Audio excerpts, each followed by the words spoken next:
Good afternoon. Thank you for being here today. My name is Michael Hicks, and I am a teacher with 28 years of experience in the LA City schools. I'm also the founder of EssayPop, a digital writing tool that we'll talk a little bit about today, but the primary purpose of this presentation is to talk about creating mentor communities with technology and scaling them and making them large, getting older kids to mentor younger kids, to get kids to mentor each other across classes, etc.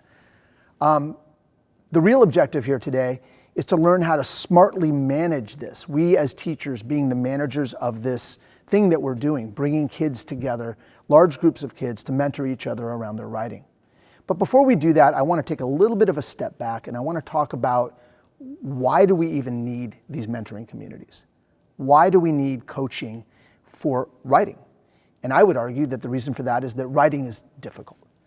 I think it's very, very difficult for students to master writing. I think we can all agree to that. But it's also very difficult to teach writing. Writing is one of the densest skill sets out there. It's up there with advanced math. It's up there with the sciences. Learning how to write for a kid and learning how to teach a kid how to write is an extremely difficult process.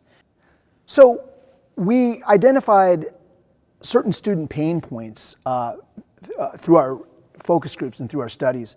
And just talking to kids, finding out what made them tick in relation to their writing. One thing that came up again and again from students was that writing is boring. Okay, writing is boring. We hear this a lot. But that's not a very specific metric, and we wanted to try to dig a little bit deeper. Well, why is writing boring, we would ask. And they'd say, well, writing is hard. Okay, we get that. Writing is hard. I remember as a kid, writing was very hard. But what is hard about it? What do you encounter when you're trying to write? And they say, well, I get writer's block. I suffer from writer's block. It's that blank page syndrome that kids, they dread looking at that blank page. They feel like the walls are coming in. And the thing that really jumped at us, and kind of a sad reaction, was that writing is lonely. Students are telling us that writing is this lonely task. They feel like they're isolated when they do it, which, especially these days when kids have been isolated in their homes during the pandemic, here we are throwing yet another isolating task at them. So that was interesting and kind of gets us into why we want to maybe bring some social interactivity around writing. We also were able to survey students, and in our surveys, when the results came back, we got some very interesting results. For example, 72% of students said that writing was their least favorite subject of all the subjects offered at school. More than math, more than science. There was only one thing that was more dreaded than writing for these students, and that was speaking in public, which, that was not surprising, but writing was way up there. It feels like this very high stakes thing to them. It's very difficult to do. We also learned that 80% of students say that essay writing causes them stress and anxiety. So when they're faced with a writing task, writing an essay, end of year test sort of thing, 80% of them say that it kind of causes them to stress out. And then finally, 82% of the students that we interviewed said they feel isolated and lonely when they're writing academic papers. So think about this as we go through this problem solving together about writing. So let's now get into the teacher pain points. What is it about writing that makes teaching writing so difficult? I think, again, we can agree as teachers of English that it's a tough thing to teach. But what are our teachers telling us? So again, through our focus groups, we're learning things like, I was never really taught how to teach writing in my bachelor's program or in my credential program. We learned a lot of things, but we didn't learn specifically how to teach writing. And so, so many of the teachers we talked to revealed that they had to learn it on their own. And that was kind of interesting. They're also telling us that the grading burden is a killer. The one thing that is really killing ELA teachers is the amount that they have to grade. So much so that we've learned that teachers are actually giving less and less writing instruction in the classroom. It's just something they end up avoiding. We'll sort of support that a little bit later with one of our survey answers. And then finally, and this is kind of interesting, grading takes me away from my friends, my family, and my me time. And that sort of echoes what the kids were saying earlier, this loneliness factor, because I've felt lonely grading papers. My family's off doing something. They're going to the park, they're running off to the restaurant, but I have to stay home and I have to get through the papers in order to do my job well. So very, very interesting. Let's now take a look at some survey results from teachers. What are the teachers telling us in the surveys that we're giving out to them?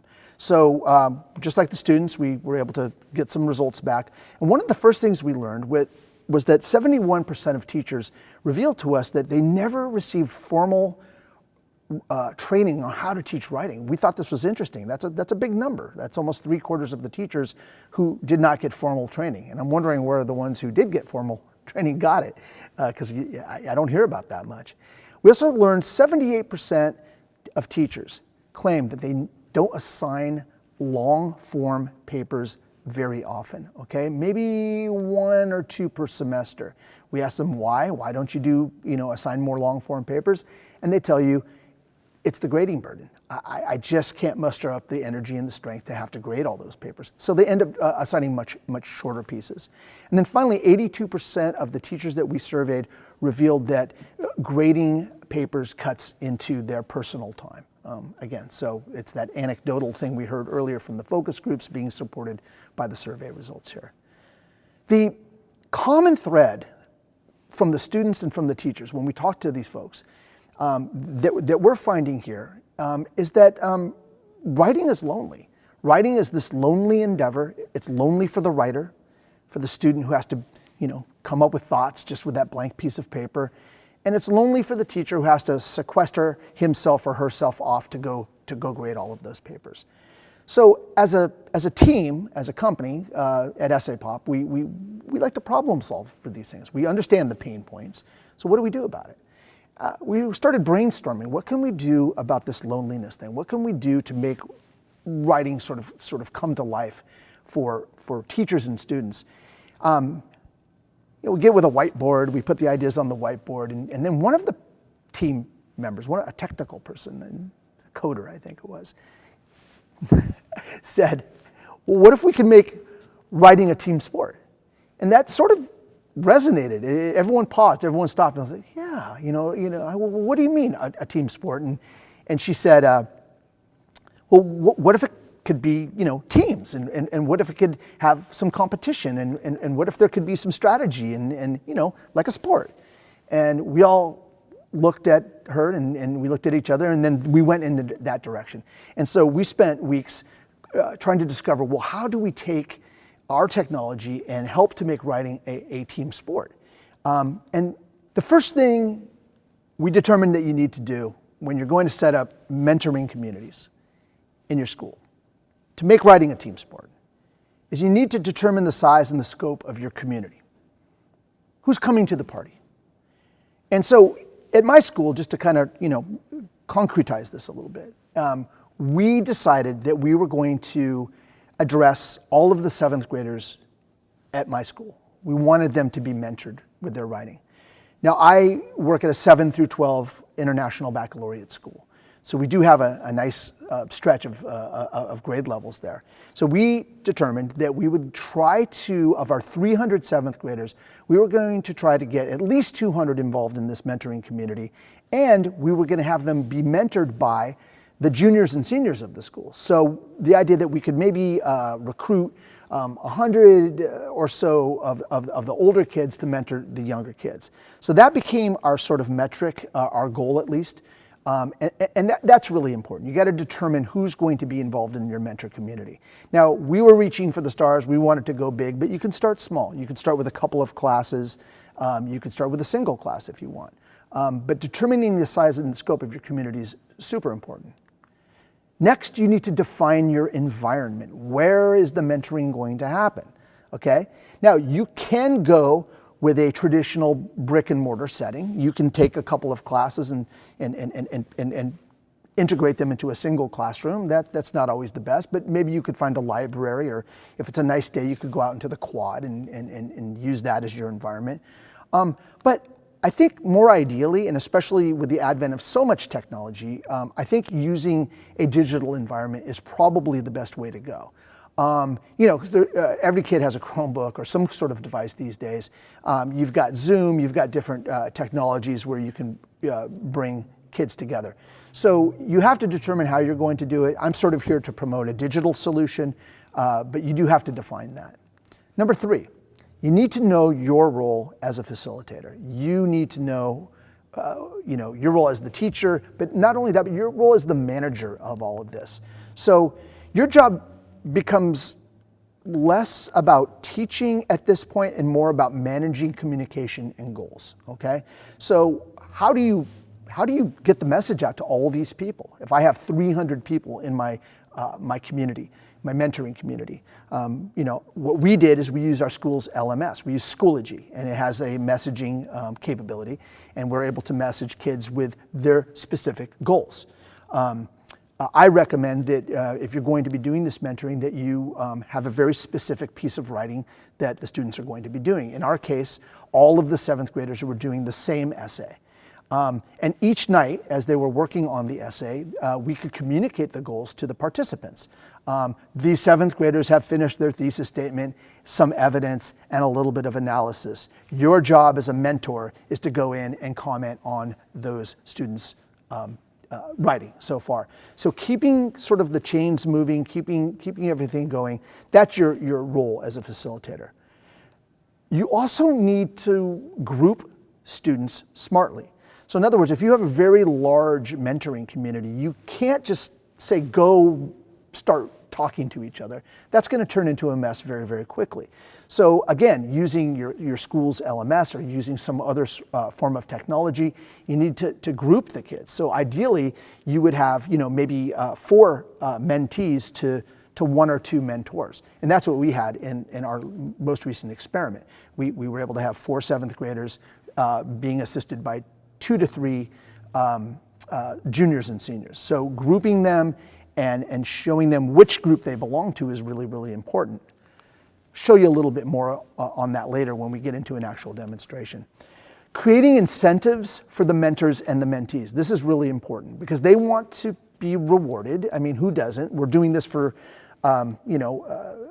altruistic reasons. We want to give of ourselves and help, but it's really helpful to create incentives as well. And I'm not talking about financial incentives. I'm talking about incentives that mean something to the students. So, for example, at my school, being an international baccalaureate school, community service is very, very much desired. In fact, it's a graduation requirement. So the juniors and seniors who are participating in our mentoring community, well, they get additional community service credit for doing so. And that's one of the reasons they sign up. And the mentees, the 7th graders, they are able to receive a boosted grade for being a good participant within the mentoring community. So we do offer these incentives that are academic in nature to keep the incentives going, keep the enthusiasm for the whole mentorship community going. And then finally, and this is really important, you got to train the mentors and the mentees. And what I mean by that is they need to understand the language of the academic task that they're participating in, okay? You can't just ask a bunch of kids, even if they're grouped nicely, you can't just ask a bunch of kids to start talking in a way a teacher would talk to each other. You have to give them that language. You have to train them. And so that's what we do. We take the time to meet either in a classroom or via Zoom, and we start introducing them to a common language, the language that they will be using to give substantive feedback to one another or to their mentees.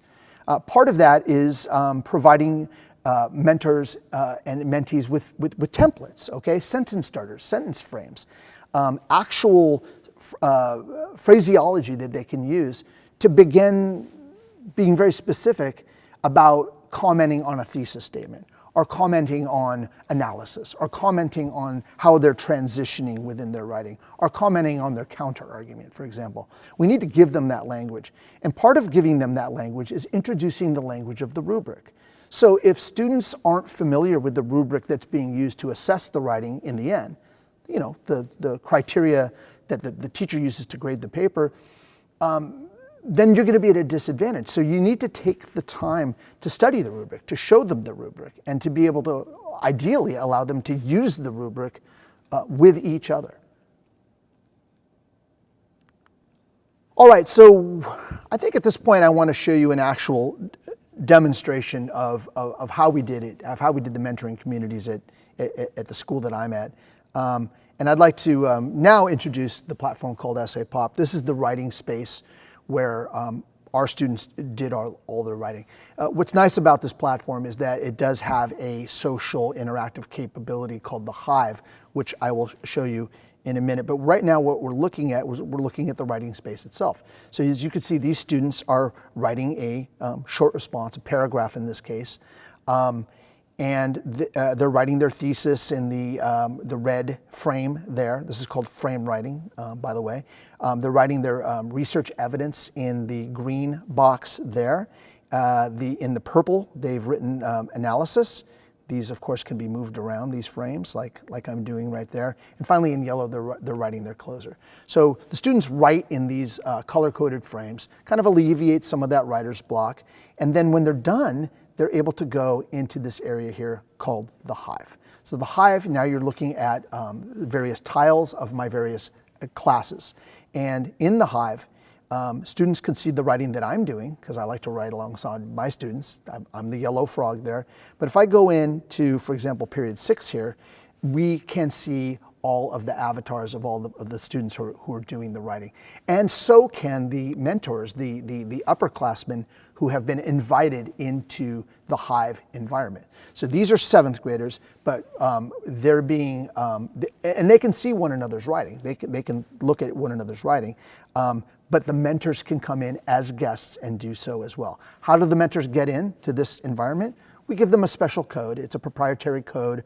The teacher controls it, and we bring them into the environment. So when I can click on a kid, this child here, for example, we're looking at Catherine's essay, you can see here that we have this very robust stream of conversation happening over here in this area over here. This is called the comment thread. And since they wrote in these sort of partitioned off areas here, you can see every time I click on one of these colors, then we can leave specific pinpointed feedback for that particular element of the writing. And going back to giving kids the language that they need to be able to talk to one another about the writing, when they hit this icon here, you'll notice that they have a huge menu of sentence starters to talk about Catherine's thesis here. So we can say things like, I like this thesis statement a lot, and we can just click these and they appear in the comment box. You've mirrored the prompt well. So these are the kinds of phrases that we want our mentors to be using with our younger students. They're using the academic language. And then they can add to this, and we divide these into 2 categories, well done and might I suggest. And one of the things I gave you earlier, when you open your package, you're gonna get all of these templates that I've provided for you. Here, they're digitally stored here, but I gave you a handout as well. And they're wonderful, they're well thought out, they're the kinds of things we want our students to say. And again, it's about training them to be proficient at giving substantive feedback. So we leave a little comment there for Catherine, and we're off to the races there. Another thing that's interesting and very useful here is, let's go back to another student here. We'll go to Eloisa. And you'll notice Eloisa has her comments here, but we also have an ability to assess Eloisa's work based on the language of the rubric. Now, with this platform, EssayPop, I've been able to filter the elements that I would want to assess for this particular essay. So what I'm saying here is I'm not grading the entire essay. We're focusing on very specific things. We have filtered this paper to only be looking at thesis, interpretation, and research evidence. Everything else we're going to leave for another time. So again, we're targeting very specific things. We're giving students the academic language to talk about these things. And when I click on thesis, for example, you'll notice that the thesis shows up. It prominently shows up in red. And now a rubric based just on thesis statements shows up, a 5-point rubric, 4, 3, 2, 1, and 0.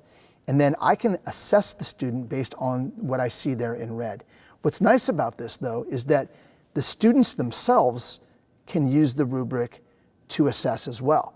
And all of the scores come into the portal. All of the scores come into an area, a metrics collection area.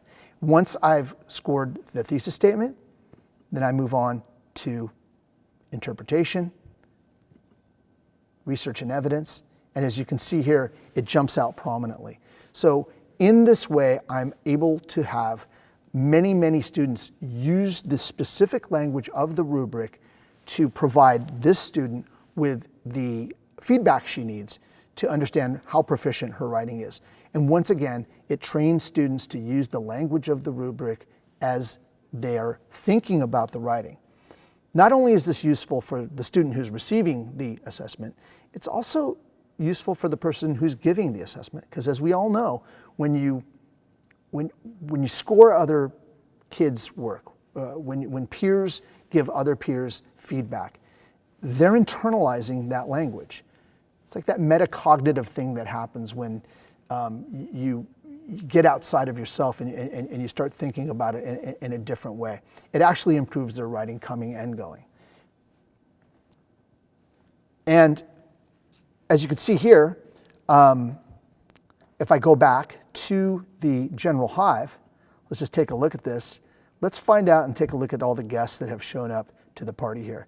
These are all the juniors and seniors that I was telling you about. Their avatars show up here. So in this particular instance, again, I had 250 7th graders all writing the same essay, being mentored not just by me and by one another, but being mentored by these, I think, 125 upperclassmen that showed up for this particular party. Pretty powerful stuff. So that's just a preview of EssayPop and how we use this platform to assist in creating these mentorship communities. It works really well. What I like about it too is that these students, once they get into it, it gets outside of the confines of a class period. So in other words, they don't have to just, after 50 minutes or 90 minutes or whatever you have in the class, it's not like get up and go and the mentorship stops. I mean, this can continue at any time. A lot of the mentors prefer to give feedback at night. A lot of the writers prefer to write at night. And so anytime that a student wants to give a comment or receive a comment or look at what's happening, it can happen at any time. And that's one of the wonderful things. You sort of transcend the walls of the classroom, and you're also transcending the amount of time you have with students. And they do. They really do it after hours, I'm here to say. So, I'm here talking about, how wonderful these mentorship communities are, but, what do the kids think about it? Are they enjoying this experience? Well, let's not take my word for it. I was able to go and interview some kids, some 7th graders and some upperclassmen about the experience they had in the mentorship community that we created for them, and I would like to share that with you right now. So we'll sit back and take a look at what the kids have to say. I think when I'm writing with coaches and mentors, I'm able to see the flaws in my writing. And not even the flaws, just pick up on things that I haven't seen before. Because sometimes you're writing so fast and so narrow-mindedly that you're not able to see what you need to improve on. So I think writing with coaches and mentors is really game-changing because you get to see what you're not doing correctly or what you need help on. Having somebody else suggest you can give you more motivation, and if you're also helping others, you can see things in other people's writing that can motivate for you to write, and you can get great ideas from other people, and people can get great ideas from you. I've learned a lot about my own growth, I think, because the 7th graders are writing the same essays that I wrote in 7th grade, and it's helped me kind of see my progress. Writing with peers and coaches actually makes it probably easier and easier to motivate you because they give you feedback as to what you're writing and gives you what mistakes you've done, what your spelling mistakes, your grammar mistakes. Interacting with other people, it makes it makes my English better because I'm actually talking to people who actually know English, and they help me with grammar sometimes. When I was being helped when I was in 7th grade, and later when I was helping in like 8th and 9th grade, a lot of what really like pushed me to create better work and to work more was the connection I was able to make with the people who were helping me, like teaching me how to write, and the people who I was teaching how to write. Because I can talk to them and I can laugh about stuff that I did wrong or something I wrote funny or something. Yeah. That's the time where I can add some other things that they're telling me that I could add. Like, for example, let's say that I have a run-on sentence that help me to make my essay better. Writing with someone else, they can give you like their perspective on your essay. Like it's like a fresh set of eyes for your essay, because when you read your essay you think of these certain things that you see, but when someone else reads your essay they can give you their own perspective and different things that they see that you might not see. Like after they've written their essay and they've earned a good grade on it, like just like hearing them say like thank you, like that was a really nice, I don't know, few hours that happened. So it's mostly just the fact that I get to teach and sort of like help out and then receive this sort of like little like thank you or whatnot. So yeah. Great kids, right? I mean, as you can see, they really enjoyed the process. What I love is how precocious they are, how academic they're trying to sound about the whole experience. I love how reflective the older kids are looking back. And that's one thing about this whole process that's so rewarding is the older kids, they really do take on the responsibility of the task. They take it quite seriously. There was one kid who, I wish he made the video, I couldn't find the clip, but I'll just try to paraphrase what he said. He said, when I do this, and this is a 10th grade boy, he said, when I do this mentoring, he goes, I feel like I'm paying a debt. I feel like I'm paying a debt. And I thought that was very, very powerful. Like he received this wonderful feedback and now he gets to give it back. And it's that whole pushing it forward mentality that I think is so powerful. So the kids really do enjoy it. You know, if you give them the tools, if you give them the common language, if you give them the rubric, if you give them the rules, if you group them smartly, and if you do those things we talked about in our 4 steps, and you start small and you build it up, you know, you're going to have a lot of success. And what ends up happening is the kids kind of take it over. You know, you end up being kind of an observer in a way of the whole thing. I want to talk about expanding the network. You know, again, you probably want to start small and then you can build it up. But the great power of mentorship communities is that you can scale them, right? You can move them across classrooms. You can move them across schools. We have a district up in Northeast Los Angeles right now. They've got the elementary school students and the middle school students and the high school students all leaving feedback for one another. They're using the EssayPop platform to do that. And so it doesn't have to be enclosed even within a single school. You can have mentorship communities that travel across districts. So the idea that you can scale this is really powerful, especially if you're the type of person that likes to make connections with other student or teacher leaders from other schools. It's a great thing to do. Ties to social emotional learning. You know, this is such a big thing right now, social emotional learning, SEL, right? There's so much money that's being poured into it, and for good reason. I mean, the kids have been isolated for 2 years during the pandemic, and I'd like to talk a little bit about just the ties that these mentorship communities have to some social emotional learning. I think that self-efficacy is definitely built in both the mentees and the mentors through the process. The mentees, because they're seeing and they're being told by older kids that their writing's better. They're being noticed. They're feeling like they're getting that great organic feedback. Way more feedback, by the way, than a single teacher would ever be able to give them on their own.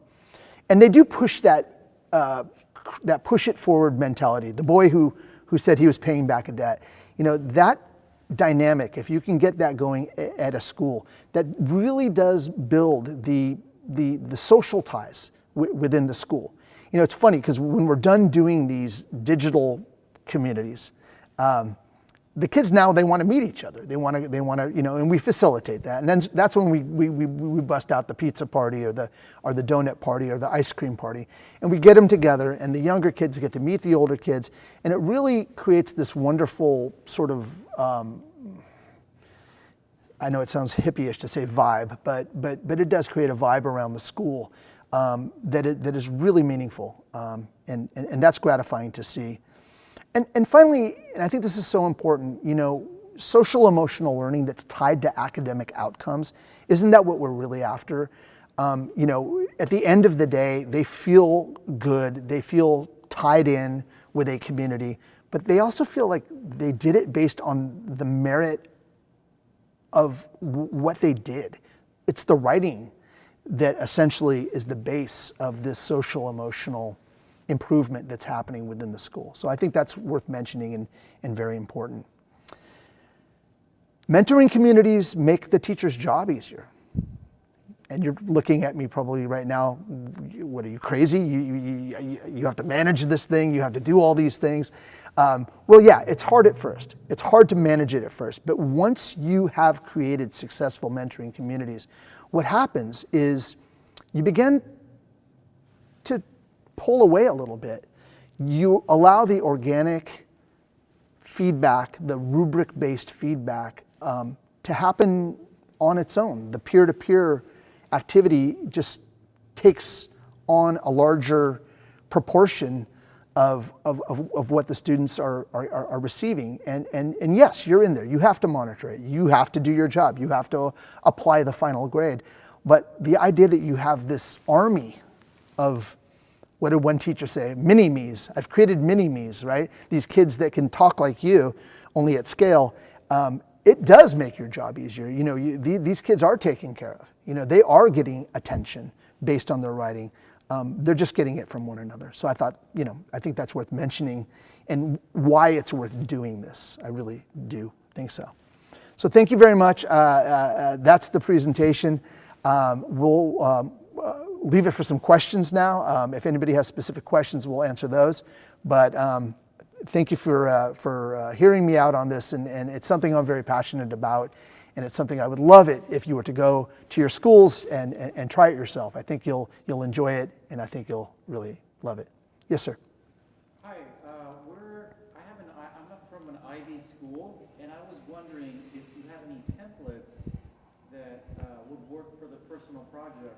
We're trying to find a space where students can work together, and I think that EssayPop sounds great. Do you have any IB templates? Well, yes and no. Okay, so it's funny that you should ask because I teach at an IB school myself, and our 10th graders are using EssayPop to write their reflective essays that they do at the end of the 10th grade personal project. So, and what we do is we have DP students, 11th and 12th grade students who have already done the personal project, mentoring the 10th graders within EssayPop. We have a really nice ratio there. We have a 1-to-1 DP student to 10th grade student ratio. And so we've created our own templates for my school, and I'd be happy to share those with you. If you send your email, we'll send you some that we've created. What's neat about our platform, the EssayPop platform, though, is that you can create templates for anything. I mean, if you're a science teacher and you wanted to create a lab report, you could do that. If you're a journalism teacher and you wanted a template for feature article writing, you could create that as well. So if the template doesn't exist, well, you're able to create it within the system. Thank you. Any other? Yeah, are you able to customize the structure of the templates that you use? Absolutely, you can customize structures, and what's also neat too, and we're getting into the writing part of the platform, is that kids can customize their own structures. So what I mean by that is you give them a basic template. Let's say your template is a thesis, some text evidence, some analysis, and a closer. Well, students can elect to begin adding, more evidence or more analysis or necessary transitions or even counter argument and rebuttal. So the answer is yes. Teachers can customize these templates, but the students can customize them too as they need to for their own flexibility. We have a question here from Ms. Walsh on our online chat. How does all of this work with ELL and special needs students? I'm so glad you asked that. It works great. We certainly include our English language learners and our special needs students in our clusters, in our mentoring communities. So, we can be strategic about it, and we usually are.